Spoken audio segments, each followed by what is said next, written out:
জয় শ্রীকৃষ্ণ। রাধে রাধে। হিন্দু ধর্মে একাদশী তিথি অত্যন্তই গুরুত্বপূর্ণ বলে বিবেচিত, কারণ এটি ভগবান শ্রীবিষ্ণুর কাছে অত্যন্তই প্রিয়। মলমাস ছাড়া বছরে মোট 24টি একাদশীর উপবাস রয়েছে, যেখানে অধিক মাসে আরও 2টি একাদশী তিথি পড়ার কারণে এর সংখ্যা 26টি হয়ে যায়। বিশ্বাস করা হয় যে একাদশী তিথিতে উপবাস করলে পাপ নাশ হয় এবং মোক্ষ লাভ হয়। এই শুভ উপলক্ষে ভগবান শ্রীবিষ্ণু ও মা লক্ষ্মীর আরাধনা করলে ঘরে ধন সম্পদে পরিপূর্ণ থাকে এবং সুখ শান্তি বিরাজ করে। এই পুণ্যদিনে কোন বিশেষ উপায়ে ভগবান শ্রীবিষ্ণুকে প্রসন্ন করে আর্থিক সংকট থেকে মুক্তি লাভ করা সম্ভব? বছরে 24টি একাদশী ব্রতের মধ্যে একটা শ্রেষ্ঠ ব্রত হচ্ছে পবিত্র উৎপন্না একাদশী ব্রত। আর এই পবিত্র দিনে অবশ্যই 3টি তুলসী পত্র দিয়ে এই একটি কার্য সম্পাদন করুন।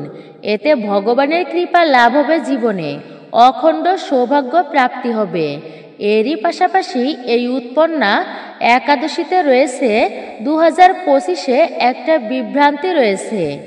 অনেকেই বলছেন 15ই নভেম্বর শনিবার দিন পালন করতে হবে এই উৎপন্না একাদশী। আবার অনেকেই বলছে না, 16ই নভেম্বর রবিবার পালন করতে হবে এই পবিত্র উৎপন্না একাদশী ব্রত। তো একাদশী ব্রতে রয়েছে দ্বিমত। অবশ্যই আপনারা সঠিক এবং পূর্ণাঙ্গ সময়সূচি জানতে পারবেন এই ভিডিওটির মাধ্যমে। কিন্তু প্রকৃতই কোন দিনে এই একাদশী ব্রত পালন করা উচিত?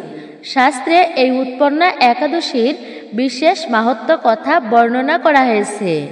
আজকের ভিডিওতে শাস্ত্রের সেই বিষয়েই প্রত্যেকেই বিস্তারিতভাবে জানতে পারবেন। জীবনের দুর্ভাগ্য দূরীভূত করতে তুলসী পত্র দিয়ে এই কার্যটি অবশ্যই আপনারা সকলে করবেন এই পবিত্র উৎপন্না একাদশীর দিনে। আজকের ভিডিওটি আপনাদের জন্য আমার এই চ্যানেলে খুবই গুরুত্বপূর্ণ হতে চলেছে। একান্তই প্রত্যেকের শ্রবণ করা প্রয়োজনীয়। নমস্কার, আমি দীপা। দেশ ও দেশের বাইরে থেকে যে সকল দর্শকেরা এই মুহূর্তে ভিডিওটি অন করেছেন বা দেখতেছেন, তাদের প্রত্যেককে সুস্বাগত জানাই রায়কিশোরী দীপা অর্থাৎ সনাতন ধর্মীয় তথ্যমূলক চ্যানেলে। আমি সর্বদাই চেষ্টা করি সনাতন ধর্মের এরকমই সকল গুরুত্বপূর্ণ বিষয়গুলি আপনাদের সামনে উপস্থাপন করতে, শেয়ার করতে। আসুন কিছুক্ষণ সময় প্রত্যেকে একসঙ্গে ধৈর্য ধরে আজকের এই গুরুত্বপূর্ণ তথ্যসমূহ প্রসঙ্গে আমরা বিস্তারিতভাবে জেনে নিই। ভিডিওটি শুরু থেকে শেষ পর্যন্ত ভক্তি, শ্রদ্ধা ও ভালোবাসার সহিত শ্রবণ করে যদি আপনাদের কাছে ভালো লেগে থাকে অবশ্যই ভিডিওতে একটি লাইক করবেন। কমেন্টে অবশ্যই ভক্তিতে আপনি একটি বারের জন্য হলেও লিখে জানাবেন জয় শ্রীকৃষ্ণের জয়, জয় শ্রীবিষ্ণুর জয়, জয় মা লক্ষ্মী দেবীর জয়, অথবা আপনার আরাধ্য দেবদেবীর নাম কিংবা আপনার গুরুদেবের নামটি একটি বারের জন্য হলেও লিখে জানাবার জন্য অনুরোধ রইল। চ্যানেলে নতুন হলে অবশ্যই চ্যানেলটি সাবস্ক্রাইব করবেন। পাশে থাকার নোটিফিকেশন বেল আইকনটি অন করে দিবেন। অবশ্যই একজন সনাতনী বোনকে আপনারা সাপোর্ট করবেন আমি আশা রাখছি। এই ভিডিও থেকে আপনি সমৃদ্ধ হবেন এবং উপকৃত হবেন। তাই শুরু থেকে শেষ পর্যন্ত স্কিপ করে করে নয়, সম্পূর্ণ মনোযোগ সহকারে শ্রবণ করুন। অসম্পূর্ণ শ্রবণ করতে নেই। সম্পূর্ণ শ্রবণে অবশ্যই মঙ্গল সাধিত হয়। শ্রবণম মঙ্গলম, শ্রবণেই তো মঙ্গল হয়। বিশেষ করে যদি আপনি ব্রত নাও করতে পারেন। তাহলে আসুন শুরু করি আজকের মূল ভিডিওটি। একাদশীর দিনটি হচ্ছে ভগবানের বিশেষ দিন। এটি সেই যে বারেই হোক বা যে দিনেই হোক। অনেক প্রকার ব্রত রয়েছে জগতে। মা দুর্গার ব্রত, দেবী কালিকার ব্রত, শিব চতুর্দশী ব্রত, শনিবারের শনিদেবের ব্রত, বৃহস্পতিবারে মা লক্ষ্মী দেবীর ব্রত। এই রকমভাবে যত প্রকার ব্রতই হোক না কেন, সর্বশ্রেষ্ঠ বলা হয়েছে একাদশী ব্রতকে। যে ব্রত পালন করার ফলে ভগবান অত্যন্তই প্রসন্ন হয়। শনিবার দিনটি শনিদেবের দিন, বৃহস্পতিবার দিনটি মা লক্ষ্মী দেবীর দিন, কিন্তু পবিত্র একাদশীর দিন। সে যে দিনেই হোক না কেন, সেটি হচ্ছে ভগবানের অত্যন্তই প্রিয় একটি দিন। এটিকে বলা হয় হরিবাসরের দিন। খুবই পবিত্রতম ও শুভতম একটি দিন। এই শুভ দিনে শাস্ত্রে আরও বলা হয়েছে বছরে 24টি একাদশী ব্রত পড়ে। তার মধ্যে একটা অন্যতম গুরুত্বপূর্ণ ব্রত হচ্ছে পবিত্র উৎপন্না একাদশী ব্রত। আচ্ছা, কেন গুরুত্বপূর্ণ বলা হয়েছে এই পবিত্র উৎপন্না একাদশী ব্রতকে? মূলত আমাদের অনেকেরই বিভিন্ন মনস্কামনা থাকে। তান্ত্রিকের শরণাপন্ন হলে তারা বিভিন্ন উপায় বলে দেয়, এটা করবেন, ওটা করবেন, আপনার মনস্কামনা পূর্ণ হবে, এই মন্ত্র জপ করুন, মনোবাসনা পূর্ণ হবে। কিন্তু প্রকৃতই বলা হয়েছে একাদশী হচ্ছে সর্বশ্রেষ্ঠ উপায় ভগবানকে প্রসন্ন করার। তার মধ্যে আবার এই উৎপন্না একাদশী ব্রত পালন করলে এতে বলা হয়েছে সর্বাত্ম সিদ্ধি হয়, মানে সর্বসিদ্ধি প্রাপ্ত হয়ে থাকে। যদি আপনারা কোনো আপনার মনস্কামনা রয়েছে, তাহলে বলা হয়েছে এই ব্রত আপনি পালন করে ভগবানের কাছে প্রার্থনা করলে ভগবানের কৃপায় একটুকু খানি হলেও অবশ্যই আপনার মনস্কামনা মনোবাসনা পূর্ণ হবেই। সেই জন্য যদি কোনো ব্যক্তির রাজ্য প্রাপ্ত করার ইচ্ছা থাকে, ধন ঐশ্বর্য প্রাপ্তি করার ইচ্ছা থাকে, তাদের জন্য এই ব্রতটি শ্রেষ্ঠ বলা হয়েছে। আবার বলা হয়েছে যদি কোনো ব্যক্তি ব্রতও করতে না পারে, কিন্তু ভক্তি ভরে এই উৎপন্না একাদশীর ব্রত মাহাত্ম্য পাঠ বা শ্রবণ করে, তাতেই বলা হয়েছে সেই ব্যক্তি ভগবানের আশীর্বাদ, শ্রীহরির আশীর্বাদ লাভ করতে পারবে, শুধুমাত্র শ্রবণ করবে। সেই জন্য বলা আছে এমনটা যা যজ্ঞ করার মাধ্যমে লাভ না হয়, তপস্যা করার মাধ্যমে যে ফল লাভ করা যায়, তৎসর্বম মানে সমস্ত কিছুই লাভ করা যায় ভাগবত শ্রবণের মাধ্যমে, শাস্ত্রীয় কথা শ্রবণের মাধ্যমে। এই জন্য কেবলমাত্র ব্রত কথা, ব্রত মাহাত্ম্য পাঠ কিংবা শ্রবণ করবেন আপনারা ভক্তিতে, এতেও ভগবান প্রসন্ন হয়, ভগবানের কৃপা লাভ করতে পারবেন। আপনি হয়তো ব্রত রাখতে পারলেন না, কিন্তু বলা হয়েছে একাদশীর মাহাত্ম্য কথা যদি কেউ শ্রদ্ধা ভক্তি সহকারে শ্রবণ করেন, তাতেই ভগবান শ্রীহরির কৃপা লাভ করতে পারবেন আপনি। এটি শাস্ত্রের কথা, ব্রহ্ম বৈবর্ত পুরাণের কথা। এই একাদশী মানে এই উৎপন্না একাদশীর মাহাত্ম্য কথা শ্রবণ করলে শ্রীহরির বিশেষ কৃপা ও আশীর্বাদ লাভ করা যায়। এই জন্য বলা হয়েছে বছরে যে 24টি একাদশী ব্রত পড়ে, তার মধ্যে শ্রেষ্ঠ ব্রত হচ্ছে এই উৎপন্না একাদশী ব্রত। আমাদের সবার এই ব্রতটি অত্যন্ত ভক্তিতেই পালন করা কর্তব্য। খুবই পবিত্রতম এবং শুভ ব্রত বলা হয়েছে পবিত্র উৎপন্না একাদশী ব্রতকে। তবে বছরে 8টি মহা দ্বাদশী ব্রত পড়ে।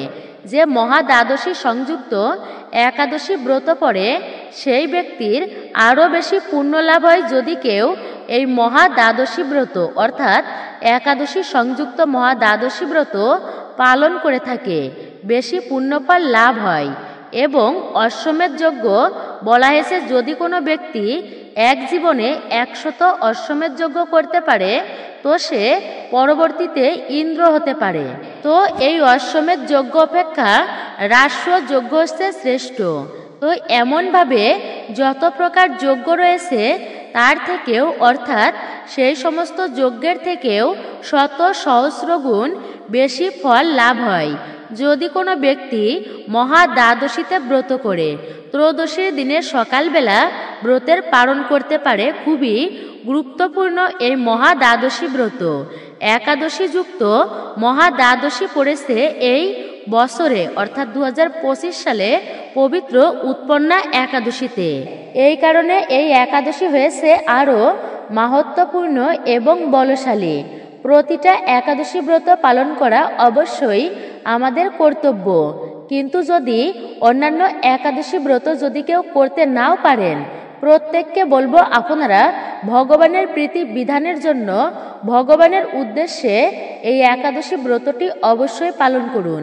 অদ্ভুত শক্তি সম্পূর্ণ ভগবানের কৃপা লাভ হয় এবং সবথেকে জীবনের অন্তিমে ভগবানকে পর্যন্ত প্রাপ্ত করা যায় এই ব্রত পালনের ফলে। আসুন এইবার আমরা জেনে নিই 2025-এ পবিত্র উৎপন্না একাদশী ব্রত কবে পড়েছে। এই একাদশীতে রয়েছে দ্বিমত, তাই সঠিকভাবে কোন দিন এই উপবাস আমাদেরকে পালন করতে হবে। পবিত্র উৎপন্না একাদশী তিথির মূল তিথি কখন শুরু হচ্ছে, মানে একাদশী কখন শুরু হচ্ছে এবং কখন সমাপ্ত হবে, পালনের সঠিক এবং পূর্ণাঙ্গ সময়সূচি কি রয়েছে। আসুন এইবার আমরা মনোযোগ সহকারে তা অবশ্যই শ্রবণ করি। 2025 সালে এই উৎপন্না একাদশী ব্রতটি 15ই নভেম্বর শনিবার দিন পালিত হচ্ছে। আপনারা শনিবার দিন ব্রত পালন করবেন। আর পরের দিন 16ই নভেম্বর রবিবার এই উৎপন্না একাদশীর পালন করতে হবে। একাদশী তিথি শুরু 27শে কার্তিক 14ই নভেম্বর শুক্রবার। দশমী তিথি রাত্রি 4টা 14 পর্যন্ত থাকছে। তারপরেই শুরু হচ্ছে একাদশী তিথি। আর এই উৎপন্না একাদশী তিথি সমাপ্ত হচ্ছে 28শে কার্তিক 15ই নভেম্বর শনিবার দিন। শেষ রাত্রি 4টা 51 পর্যন্ত একাদশী তিথি থাকবে। তারপর দ্বাদশী তিথি আরম্ভ। আপনারা যে সমস্ত ভক্তেরা শনিবার দিন পবিত্র উৎপন্না একাদশী ব্রতটির উপবাস রেখেছেন, তো আপনাদেরকে পালন করতে হবে পরের দিন অর্থাৎ রবিবার দিনে। রবিবার দিন সূর্য উদয় থেকে শুরু করে 6টা 5 থেকে শুরু করে সকাল 10টা 39 মধ্যে আপনারা পালন কার্য সম্পূর্ণ করে নেবেন পবিত্র উৎপন্না একাদশী ব্রতের। আপনারা জানলেন স্মার্ত মতে পবিত্র উৎপন্না একাদশী ব্রতের পালন এবং পালনের সময়সূচি। এইবার আপনারা জানবেন গোস্বামী ও নিম্বার্ক মতে পবিত্র উৎপন্না একাদশীর ব্রতের পালন এবং ব্রত কোন দিন পালন করতে হবে তার সঠিক এবং পূর্ণাঙ্গ সময়সূচি। অবশ্যই কিন্তু গোস্বামী মতই হচ্ছে শাস্ত্রীয়ভাবে বিশুদ্ধ মত। আপনারা চেষ্টা করবেন গোস্বামী মতে ব্রত পালন করার। তারপরেও যদি আপনার মধ্যে দ্বিমত থাকে তবে আপনি আপনার গুরুদেব যে ধারায় ব্রত পালন করেন সেই ধারায় আপনি ব্রত পালন করতে পারেন গুরুদেবের কাছে শুনে। গোস্বামী ও নিম্বার্ক মতে আপনাদেরকে ব্রত পালন করতে হবে 16ই নভেম্বর রবিবার দিন। উৎপন্না একাদশী ব্রতের উপবাস থাকতে হবে। আর আপনারা পালন কার্য সম্পূর্ণ করবেন গোস্বামী ও নিম্বার্ক মতে 17ই নভেম্বর সোমবার দিন সকাল 10টা 2 মধ্যে। সূর্যোদয় থেকে শুরু করে আপনারা সকাল 10টা 2 মধ্যে অবশ্যই গোস্বামী এবং নিম্বার্ক মতে এই উৎপন্না একাদশী ব্রতের পালন কার্য সম্পূর্ণ করবেন। আবার এই দিনে থাকছে কার্তিক পূজা অর্থাৎ কার্তিক সংক্রান্তির দিন। সূর্যোদয় থেকে আরম্ভ করে একাদশী পূর্ণ হলে এবং দ্বাদশীও পূর্ণ হয়ে তার পরের দিন ত্রয়োদশীতে কিছুমাত্র অংশ থাকলে ওই দ্বাদশীকে ব্যঞ্জনী মহা দ্বাদশী বলা হয়। এক্ষেত্রে একাদশীতে উপবাস না করে মহা দ্বাদশীতে অর্থাৎ দ্বাদশীতে উপবাস করতে হয় এবং পরের দিনে দ্বাদশীর মধ্যেই পালন করতে হয়। ত্রয়োদশীতে পালন নিষিদ্ধ। পদ্মপুরাণে বলা হয়েছে এই দ্বাদশী ব্রত শ্রীহরির অত্যন্তই প্রিয়। একটি অশ্বমেধ যজ্ঞ 1000 অগ্নিষ্টম যজ্ঞ থেকে শ্রেষ্ঠ। আবার একটি বাষ্পেয় যজ্ঞ 1000 অশ্বমেধ যজ্ঞ থেকে আরও বেশি শ্রেষ্ঠ। একটি পুণ্ডরিক 1000 বাষ্পেয় যজ্ঞ থেকেও আরও অধিক বিশিষ্ট। একটি সত্রমুনি সহস্র পুণ্ডরিক থেকে শ্রেষ্ঠ, কিন্তু একটি রাষ্ট্র যজ্ঞ 1000 সত্রমুনির চাইতেও শ্রেষ্ঠ। তথা একটি ব্যঞ্জনী ব্রত পালন করা সহস্র রাষ্ট্র যজ্ঞ অপেক্ষা অধিকতর শ্রেষ্ঠ ফল প্রদান করে। কলিকালে ব্যঞ্জনী এই শব্দ উচ্চারণ মাত্রই সহস্র জন্মের পাপ ক্ষয় হয়ে যায়। শ্রী গুরুদেব খুশি হলে শ্রীহরি প্রীত হন। অতএব এই তিথিতে শ্রীহরির প্রীতির জন্য শ্রদ্ধা সহকারে গুরুদেবের পূজা অর্চনা করতে হবে। রাত্রি জাগরণ করে কৃষ্ণ কথা শ্রবণ করতে হবে, শাস্ত্রীয় কথা শ্রবণ করতে হবে, যত্ন সহকারে পাঠ করা কর্তব্য। এই তিথিতে নৃত্যগীত ও সংকীর্তনে শ্রীহরি পরম সন্তুষ্ট হন। এই ব্রত অনুষ্ঠানে সর্বতীর্থের স্নান এবং সমস্ত প্রকারের দানের ফল লাভ হয়। পূর্ব জন্মার্জিত পর্বত সমান পাপরাশি এই ব্রত পালনে অচিরেই বিনষ্ট হয়। এটাই ছিল এই ব্যঞ্জনী মহাদ্বাদশী ব্রত। এই ব্রত পালন করলে আমরা ব্যক্তিরা কি ফল প্রাপ্ত করে থাকি, আমরা তা এইমাত্রই জানলাম। এইবার আমরা জানব এই পবিত্র উৎপন্না একাদশী ব্রত পালন করার নিয়ম কি। যদিও আমরা অনেকেই জানি, তবুও আসুন আজকের মতো পূর্ণ দিনে অবশ্যই আমরা একটিবারের জন্য হলেও অবশ্যই শ্রবণ করি যে একাদশী ব্রতের আগের দিনে অর্থাৎ দশমীর দিনে প্রত্যেকেই সংযম পালন করতে হয়। প্রত্যেকের দশমীতে আপনারা অবশ্যই নিরামিষ খাবার আহার করবেন।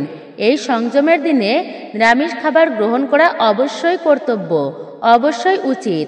আমিষ খাবার ভক্ষণ করা যাবে না এই দিনে। শুধু যে খাবারের কথা বলছি তা কিন্তু নয়, একদমই তা কিন্তু নয়। খাবার তো আছেই, যা আমাদেরকে মেনে চলতে হবে, আমাদের মেনে চলা উচিত। বিশেষ করে এই দিনে আজে বাজে ভাষা প্রয়োগ করা যাবে না, অর্থাৎ আমাদের মুখের ভাষাকে শুদ্ধ রাখতে হবে। আজে বাজে সঙ্গ করা উচিত নয়, অর্থাৎ কুসঙ্গ করা একদমই উচিত নয়। এমনকি নেশা পর্যন্ত বর্জন করতে হবে ব্রতের আগের দিনে। এবং এরপরে একাদশীর দিনে খুব সকাল করে অর্থাৎ ভোরে ভোরে ঘুম থেকে উঠতে হবে আপনাদেরকে। উপবাস থাকতে হবে এই বিশেষ দিনে।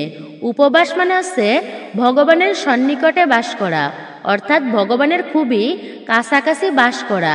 উপবাস মানে কেবলমাত্র না খেয়ে থাকা তা কিন্তু নয়। এই দিনটি হরিবাসর অর্থাৎ মহাপুণ্যের দিন বলা হয়েছে। ভগবানের নিকটে বাস করা, তার সান্নিধ্যে সময় কাটানো, পূজা অর্চনা আরাধনা করা, এটাই হচ্ছে উপবাস ব্রতের মূল উদ্দেশ্য। আপনারা ব্রতের দিনে খুবই সকাল সকাল যদি সম্ভব হয় তবে ব্রহ্ম মুহূর্তে উঠবেন। এমনিতে ব্রহ্ম মুহূর্তের কিন্তু একটা পুণ্য রয়েছে। দৈবিক সময় বিরাজ করে তখন সমস্ত দেবদেবতার বিচরণ হয় মর্তধামে ব্রহ্ম মুহূর্তে। তো সেই সময় যদি কেউ ঘুম থেকে উঠে ভগবানের আরাধনা করতে পারে, মানে শয্যা ত্যাগ করে উঠে যদি ভগবানের আরাধনা উপাসনা যদি করতে পারে, তো তার থেকে বেশি মঙ্গলের আর কিছু কিন্তু নেই। তারপরেও এই শুভ দিনে যদি কেউ ব্রহ্ম মুহূর্তে উঠতে পারে, উঠে যদি স্নান কার্য সম্পূর্ণ করে শুদ্ধ বস্ত্র পরিধান করে কিছু করতে যদি আপনি নাও পারেন, তো বলা হয়েছে ভগবানের চরণে কিছু পুষ্প অর্পণে, একটি তুলসীপত্র অর্পণে এবং একটি প্রদীপ নিবেদনের ফলে আপনার মহাপুণ্য প্রাপ্তি হয় এবং অন্তিমে অর্থাৎ পরবর্তীতে সেই ব্যক্তি বৈকুণ্ঠ ধাম প্রাপ্ত করে ভগবানের সন্নিকটে বাস করতে পারে সেই ব্যক্তি। সংক্ষেপে হলেও ভগবানের পূজা দিয়ে তারপরে আপনি কাজে যাবেন, যতই আপনি ব্যস্ত মানুষ হন না কেন। কথা হচ্ছে একাদশী ব্রতের আগের দিনে মানে দশমীতে সংযম পালন করতে হয়। কিন্তু অনেকে আছেন কোনো বিশেষ কারণবশত তারা সংযম ব্রত পালন করতে পারেননি, আমিষ খাবার খেয়ে ফেলেছেন দশমীর দিনে। সেক্ষেত্রে কি সেই সমস্ত ব্যক্তিরা একাদশী ব্রত পালন করতে পারবে কিনা? অবশ্যই মনে রাখবেন, আপনারা যে কোনো অবস্থায় হোক না কেন আর যে কোনো পরিস্থিতিতেই হোক না কেন অবশ্যই ব্রত পালন করা যাবে। তবে প্রকৃতভাবে শুদ্ধ ব্রত পালন করতে হলে সংযমটা কিন্তু আসল। তবে শাস্ত্রীয় মতে সংযম পালন করা অবশ্যই উচিত। কিন্তু যদি আপনি পরিবেশগত কারণে পরিস্থিতিতে যদি সংযম পালন করতে না পারেন, তো বলা হয়েছে আপনি আমিষ খেয়ে অর্থাৎ আপনি যেভাবে ব্রত রাখতে পারেন আপনি সেভাবেই ব্রত রাখবেন। সংযম যদি আপনি নিরামিষ খেয়ে না পালন করতে পারেন, পরিস্থিতির কারণে পরিবেশগত কারণে ভগবান তো দেখছেন যে আপনি নিরামিষ খেয়ে অর্থাৎ সংযম পালন করতে পারেননি, তবুও আপনি চেষ্টা করছেন ব্রত পালন করার, এতে কিন্তু দোষণীয় হবে না। কিন্তু উচিত তো ব্রতের আগের দিনে শুদ্ধ সাত্ত্বিক আহার গ্রহণ করে তাই ব্রত পালন করা। তবে পরিস্থিতির কারণে যে কেউ যে কোনো পরিস্থিতিতেই ব্রত পালন করতে পারবেন, তবে কিন্তু পবিত্রতাই শ্রেষ্ঠ। একাদশী ব্রতের দিনটি ভক্তি ভরে কাটিয়ে দ্বাদশীর দিন পালন করবেন আপনি। পালনের সঠিক নির্দিষ্ট সময় অবশ্যই বলে দিলাম তো কিছুক্ষণ আগেই, সেই সময় অনুযায়ী আপনাকে পালন করতে হবে। পালন কিন্তু একটা গুরুত্বপূর্ণ বিষয় একাদশী ব্রতের। পালন যদি সঠিক সময় না করতে পারেন তাহলে কিন্তু ব্রতের সম্পূর্ণ যে ফল সেই ফলটা লাভ করা যায় না। তাই অবশ্যই আপনারা সঠিক সময়ের মধ্যে ব্রতের পালন করার চেষ্টা করবেন। দশমীতে ভগবান শ্রীকৃষ্ণের চরণে পুষ্প নিবেদন করে আপনারা সংকল্প করবেন। আপনি ভগবানকে বলবেন, হে প্রভু, আমাকে কৃপা করুন যাতে আগামীকাল একাদশী ব্রত যেন নিষ্ঠার সহিত আমি পালন করতে পারি। পরদিন অর্থাৎ একাদশী তিথিতে সম্পূর্ণ দিন উপবাস ব্রত পালন করে সঠিকভাবে পরের দিনে যেন উৎপন্না একাদশী ব্রতের পালন কার্য সম্পূর্ণ করতে পারি। আপনি আমাকে কৃপা করুন। পবিত্র উৎপন্না একাদশী ব্রতের দিনে অর্থাৎ একাদশীর দিনে কি কি খাবার খাওয়া যাবে বিশেষভাবে মনে রাখবেন। একাদশী ব্রতের দিনে যে কোনো প্রকার ফল খাওয়া যাবে, এটা তো আমরা সবাই জানি। একাদশী ব্রত যে কোনো ব্যক্তি একেবারে যদি কোনো ব্যক্তি নির্জলাভাবে পালন করতে পারে সেটা তো সর্বোত্তম বলা হয়েছে শাস্ত্রে। নির্জলা ব্রতকে অর্থাৎ জল ফোঁটা পর্যন্ত গ্রহণ করা যাবে না যারা নির্জলা ব্রত পালন করবেন। ব্রত হয় 3 ধরনের, তো বলা হয়েছে যারা নির্জলা একাদশী ব্রত পালন করতে পারবে সেটা বলা হয়েছে সব থেকে উত্তম এবং শ্রেষ্ঠ ব্রত। কিন্তু সবাই তো আর নির্জলাভাবে একাদশী ব্রত পালন করতে পারে না। তাহলে আপনি যে কোনো প্রকারের ফল খেতে পারবেন, দুগ্ধ খেতে পারবেন। তারপরেও কথা হচ্ছে আপনার পক্ষে যদি কষ্ট হয়ে পড়ে, খুবই কষ্ট হচ্ছে ব্রত রাখতে, শুধুমাত্র ফল ও দুগ্ধ খেয়ে আপনি ব্রত করতে পারছেন না, তাহলে আপনারা সবজি রন্ধন করে খেতে পারেন। মিষ্টি আলু, মিষ্টি কুমড়া, পেঁপে, কাঁচা কলা, কাঠবাদাম, কাজু বাদাম, ফুলকপি ইত্যাদি সবজি সমূহ আপনারা এই সমস্ত সবজিগুলো সূর্যমুখীর তেল, ঘি বা বাদাম তেল দিয়ে রান্না করে ভগবানকে অর্পণ করে সেই প্রসাদী অর্থাৎ সেই সবজি প্রসাদী আপনি গ্রহণ করতে পারেন একাদশী ব্রতের দিনে। তারপর সেই সবজি আপনি ভক্তিতে অবশ্যই গ্রহণ করবেন, নিজেও খাবেন এবং অপরকেও আপনি সেই প্রসাদী বিতরণ করবেন। কিন্তু বিশেষভাবে লক্ষ্য রাখবেন, সবজি তো আপনি রান্না করছেন, কিন্তু সেই সবজির মধ্যে যেন সরিষার তেল, সয়াবিনের তেল, তিলের তেল ব্যবহার করবেন না। আপনারা সূর্যমুখীর তেল, বাদাম তেল বা ঘি দিয়ে সেই সবজি রন্ধন করবেন। ভুলেও কিন্তু পঞ্চরবিশস্যর অর্থাৎ সরিষার তেল, সয়াবিনের তেল এগুলি কিন্তু ব্যবহার করবেন না। নিশ্চয়ই আপনারা জানেন যে একাদশী ব্রতের মতো পূর্ণ দিনে যে খাবারগুলো ভুলেও খেতে নেই তার মধ্যে হচ্ছে পঞ্চরবিশস্য, যা ভুলেও খাওয়া যাবে না। সরিষা জাতীয় খাবার, ডাল জাতীয় সমস্ত প্রকার খাবার, ধান জাতীয় সমস্ত প্রকার খাবার যেমন পিঠা, পুলি, পায়েস, সুজি, চিরা, মুড়ি, খই, অন্ন এই সমস্ত খেতে নেই। গম বা জব থেকে, ভুট্টা থেকে যত প্রকার খাবার হয়, আটা, ময়দা, বিস্কুট, কেক, পাউরুটি এগুলোও কিন্তু ভুলেও খাওয়া উচিত নয়। হরলিক্সও আপনারা খাবেন না এই দিনে। ডাল, ছোলা, বুট, মাসকলাই, ছত্রাক, মাশরুম, সরিষার তেল আপনারা ভুলেও কিন্তু খাবেন না। সরিষা জাতীয় খাবার এই দিনে আমাদেরকে এই সমস্ত কিছুই বর্জন করতে হবে। ফুলকপি আপনি খেতে পারেন, কিন্তু বাঁধাকপি এই দিনে খাওয়া যাবে না। কোনো ধরনের শাক খাওয়া যাবে না একাদশী ব্রতের দিনে। অনেকেই আছেন সবজি রন্ধন করেন, তো সবজির ভিতরে শাকের ব্যবহার করে থাকেন, তো ভুলেও কিন্তু আপনারা সবজি রন্ধনের সময় শাকের ব্যবহার করবেন না। একাদশী ব্রতের দিনে শাক কিন্তু নিষিদ্ধ, তবে আপনি দ্বাদশীর দিনে শাক গ্রহণ করতে পারেন। ঢেঁড়স, বরবটি, সিম এই সমস্ত খাবার বর্জন করতে হবে একাদশী ব্রতের দিনে। এমনকি মধু পর্যন্ত একাদশীর দিনে খাওয়া নিষিদ্ধ।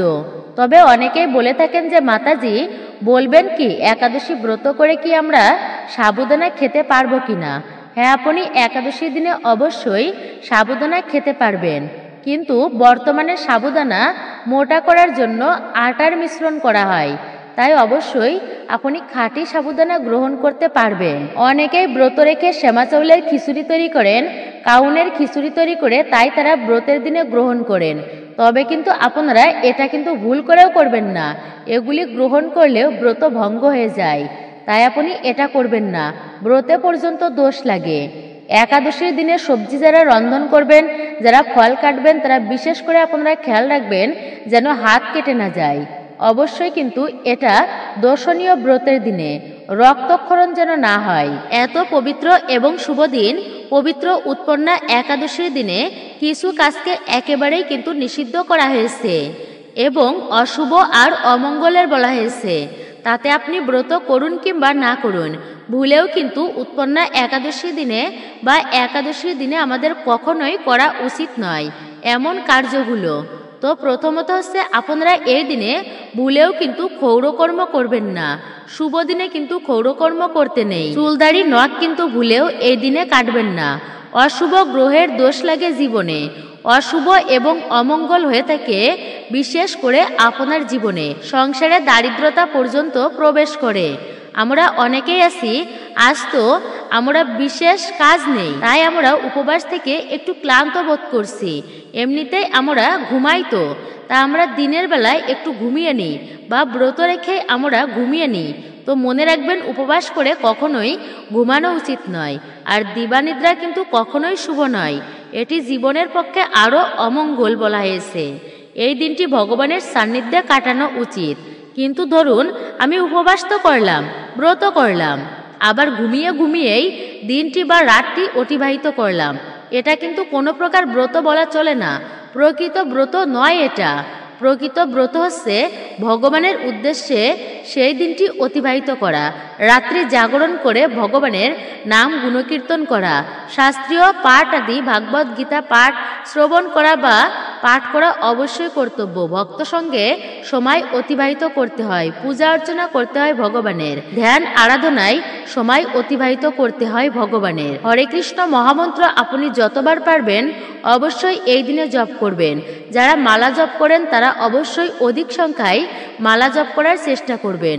পবিত্র দিনে অবশ্যই চেষ্টা করবেন ভগবানের কর্মে নিজেকে নিয়োজিত রাখতে। আবার বলা হয়েছে আপনি ব্রত রেখে ঘুমিয়েছেন, ঘুমের মাঝে যদি আপনি স্বপ্ন দেখেন যে আপনি অন্ন আহার করছেন, আপনি আমিষ খাবার খাচ্ছেন, তাতেও কিন্তু ব্রত দোষ লাগে, ব্রত ভঙ্গ হয়ে যায় তাতেও। এই জন্য উপবাস করে ঘুমানো উচিত নয়। আপনি একজন সুস্থ স্বাভাবিক মানুষ, তাহলে আপনি উপবাস করে কেন ঘুমাবেন? আপনি রাত্রি জাগরণ করবেন, আপনি দিনেও হরিনাম জপ করবেন, ভগবানের সান্নিধ্যে কাটানোর চেষ্টা করবেন এই পুণ্যময় দিনে। আর যদি কেউ অসুস্থ ব্যক্তি হয়ে থাকেন তবে তার কথা কিন্তু ভিন্ন বিষয়। আপনি তো সুস্থ মানুষ, তাহলে আপনি কেন এমনটা করবেন? একাদশী ব্রতের আগের দিনে ভালো করে দন্তধাবন করে নিতে হয়, মানে ভালো করে দাঁত ব্রাশ করে নিতে হয়। তা না হলে অনেকেরই আছে দাঁতের গোড়া থেকে রক্তক্ষরণ হয়। তো বলা হয়েছে রক্তক্ষরণ কিন্তু নিষিদ্ধ একাদশী ব্রতের দিনে, মানে শরীর থেকে রক্ত বের হওয়া এটাও অমঙ্গলের বলা হয়েছে ব্রত উপবাস থেকে। এতে কিন্তু ব্রত ভঙ্গ পর্যন্ত হয়ে যায়। তাই আপনারা অবশ্যই এটি খেয়াল রাখবেন। বিশেষভাবে আপনারা সাবধানভাবে চলবেন যেন কোনোভাবেই রক্তক্ষরণ না হয় শরীর থেকে। একাদশী ব্রতের দিনে শারীরিক সঙ্গ করা একদমই উচিত নয়। আপনারা এই দিনে ব্রহ্ম ক্ষয় করবেন না। স্বামী স্ত্রীর মিলনকেও নিষিদ্ধ বলা হয়েছে এবং শরীরে তেল ব্যবহার করা উচিত নয় এই দিনে। বিশেষ করে সরিষার তেল আপনারা ব্যবহার করবেন না। সাবান শ্যাম্পু মাখবেন না একাদশী ব্রত রেখে, এতেও বলা হয়েছে ব্রত ভঙ্গ হয়ে যায়। তাই আপনারা এই কার্যটি করবেন না।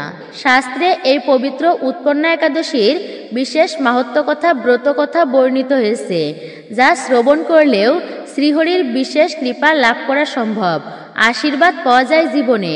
অনেকাংশেই এই ব্রতের অর্থাৎ উৎপন্না একাদশী ব্রতের পূর্ণফল লাভ করা যায়। তাই প্রত্যেককে বলছি আপনারা আসুন আর কিছুক্ষণ সময় প্রত্যেকে একসঙ্গে ধৈর্য ধরে এই পবিত্র উৎপন্না একাদশীর ব্রত কথা, ব্রত মাহাত্ম্য শ্রবণ করি, যা শ্রবণ করলে বিশেষভাবে মঙ্গল সাধিত হয়, ভগবানের বিশেষ কৃপা জীবনে প্রাপ্ত করা যায়। আসুন আমরা ধৈর্য সহকারে শ্রবণ করি পবিত্র উৎপন্না একাদশীর ব্রত কথা, ব্রত মাহাত্ম্য।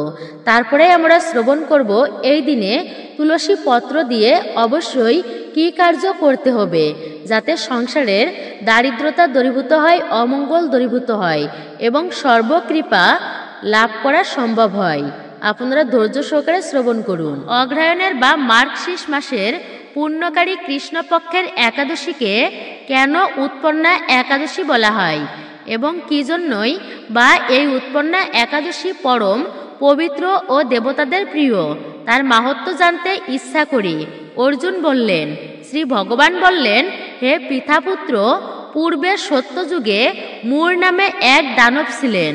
অদ্ভুত আকৃতি বিশিষ্ট সেই দানবের স্বভাব ছিল অত্যন্তই কপন।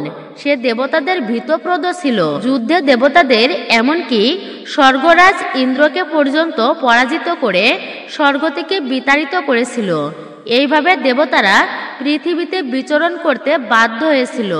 তখন দেবতাগণ মহাদেবের কাছে গিয়ে নিজেদের সমস্ত দুঃখ সবিস্তারে বর্ণনা করলেন। শুনে মহাদেব বললেন, হে দেবরাজ, যেখানে শরণাগত বৎসল জগন্নাথ গুরুধ্বজ বিরাজ করছে, তোমরা সেখানে যাও। তিনি আশ্রিতদের পরিত্রাণকারী, তিনি নিশ্চয়ই তোমাদের মঙ্গল বিধান করবে। দেবাদিদেবের কথা মতো দেবরাজ ইন্দ্র দেবতাদের নিয়ে ক্ষীরসাগরের তীরে গমন করলেন। জলে শায়িত শ্রীবিষ্ণুকে দর্শন করে দেবতারা হাত জোড় করে তার স্তব করতে লাগলেন। স্তুতির মাধ্যমে নিজ নিজ দৈন্য ও দুঃখের কথা তারা ভগবানকে জানালেন। ভগবান নারায়ণ বললেন, হে ইন্দ্র, সেই মূর্দানব কি রকম, সে কেমন শক্তিশালী তা আমাকে বলো।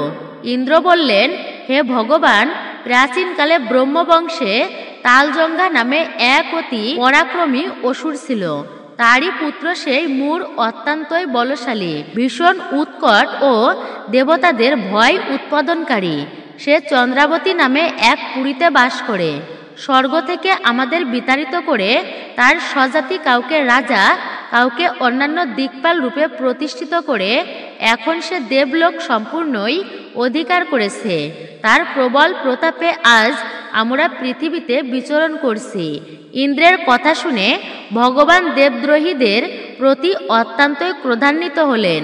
তিনি রুষ্ট হয়ে গেলেন তাদের প্রতি। তিনি দেবতাদের সঙ্গে চন্দ্রাবতী পুরীতে গেলেন। সেই দৈত্যরাজ শ্রী নারায়ণকে দর্শন করে পুনঃ পুনঃ গর্জন করতে লাগলেন। দেবতা ও অসুরদের মধ্যে তুমুল যুদ্ধ হয়ে গেল। যুদ্ধে দেবতারা পরাজিত হয়ে এদিক ওদিক পালিয়ে গেল। তখন যুদ্ধক্ষেত্রে শ্রী নারায়ণকে একা দেখে ভগবানও ক্রোধে গর্জন করতে করতে বললেন, রে দুরাচার দানব, আমার বাহুবল দেখ। এই বলে অসুরপক্ষীয় সমস্ত যোদ্ধাদের দিব্য বাণের আঘাতে নিহত করতে লাগলেন। তখন তারা প্রাণ ভয়ে নানা দিকে পালাতে লাগলো। সেই সময় নারায়ণ দৈত্য সেনাদের মধ্যে সুদর্শন চক্র নিক্ষেপ করলেন। ফলে সমস্ত সেনাই ধ্বংসপ্রাপ্ত হলো। একমাত্র মূর্দানবী জীবিত ছিল। সে অস্ত্রযুদ্ধে নারায়ণকে পরাজিত করল। তখন নারায়ণ দৈত্যের সাথে বাহুযুদ্ধে লিপ্ত হলেন। এইভাবে দেবতাদের হিসাবে 1000 বছর যুদ্ধ করেও ভগবান তাকে পরাজিত করতে পারলেন না। তখন শ্রীহরি বিশেষ চিন্তান্বিত হয়ে বদ্রিকা আশ্রমে গমন করলেন। সেখানে সিংহাবতী নামে এক গুহা আছে। সেই গুহাটি একদ্বার বিশিষ্ট এবং 12 যোজন অর্থাৎ 86 মাইল বিস্তৃত। ভগবান বিষ্ণু সেই গুহার মধ্যে শয়ন করলেন। সেই দৈত্যে তার পিছন পিছন ধাবিত হয়ে গুহার মধ্যে প্রবেশ করল সেই দানব। সে বিষ্ণুকে নিদ্রিত বুঝতে পারল। অত্যন্ত আনন্দিত হয়ে ভাবতে লাগলো, আমার সাথে যুদ্ধে পরাজিত হয়ে বিষ্ণু এখানে গোপনে শুয়ে আছে, আমি তাকে অবশ্যই বধ করব। দানবের এই রকম চিন্তার সঙ্গে সঙ্গে শ্রী বিষ্ণুর শরীর থেকে একটি কন্যা উৎপন্ন হলো। আর এই কন্যাই হচ্ছে উৎপন্না একাদশী। তিনি ছিলেন রূপবতী, সৌভাগ্যশালিনী, দিব্য অস্ত্র শস্ত্রধারিণী ও বিষ্ণু তেজসম্ভূতা বলে মহাপরাক্রমশালী ছিলেন। দৈত্যরাজ সেই স্ত্রী রূপিণী দেবীর সঙ্গে তুমুল যুদ্ধ শুরু করল। কিছুকাল যুদ্ধের পর দেবীর দিব্য তেজে অসুর ভস্মীভূত হয়ে গেল। তারপর শ্রীবিষ্ণু জেগে উঠে সেই ভস্মীভূত দানবকে দেখে অবাক হলেন। এক দিব্য কন্যাকে তার পাশে হাত জোড় করে দাঁড়িয়ে থাকতে দেখলেন তিনি।